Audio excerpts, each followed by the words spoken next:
തുടരും ഈ സിനിമ റിലീസിന് മുമ്പ് വലിയ ഹൈപ്പൊന്നുമില്ലായിരുന്നു. തുടരിൻ്റെ 1000 അല്ല 10000 ഇരട്ടി ഹൈപ്പോടുകൂടി ഒരു മാസം മുമ്പ് റിലീസ് ചെയ്ത സിനിമ എമ്പുരാനായിരുന്നു. പക്ഷേ എമ്പുരാൻ എത്ര കളക്ഷൻ നേടിയെന്ന് പറഞ്ഞാലും ആർക്കും അധികം സാറ്റിസ്ഫൈ ചെയ്യാത്ത സിനിമ തന്നെയാണ്. ഇപ്പോഴും അത് തന്നെയാണ് പൃഥ്വിരാജ് ചെയ്തേക്കുന്ന ഏറ്റവും മോശം സിനിമയായിട്ട് നമുക്ക് തോന്നിയൊരു സിനിമ എമ്പുരാനാണ്. നമ്മൾ ഒരുപാട് പ്രതീക്ഷിച്ചു, ഒരുപക്ഷെ ലൂസിഫറിൻ്റെ അടുത്ത പാർട്ടേ ഉണ്ടായിരിക്കാം. അതിനുശേഷം തുടരും വന്നപ്പം തുടരും ഞെട്ടിച്ച് മോഹൻലാൽ അസാധാരണമായ രീതിയിൽ മയിലെല്ലാം കയറി.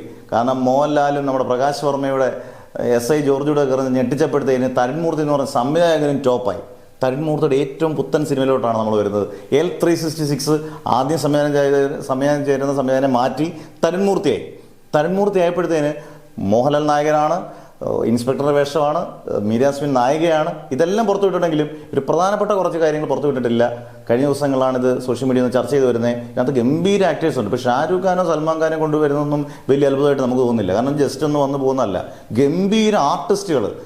മനോജ് കെ ജയൻ ഈ സിനിമയുടെ ഒരു പ്രധാന ഭാഗമാണ്. മനോജ് കെ ജയൻ എന്ന് പറയുന്നത് നമുക്കറിയാം, അനന്തഭദ്രവും സർഗവും ഒക്കെ ചെയ്ത് ഒരു രക്ഷയില്ലാത്ത ആക്ടറാണ്. വളരെ അപൂർവ സിനിമകളെ ചെയ്യത്തുള്ളൂ മനോജ് കെ ജയൻ ഈ L366 അകത്ത് പ്രധാനപ്പെട്ട ഒരു റോളുണ്ട്.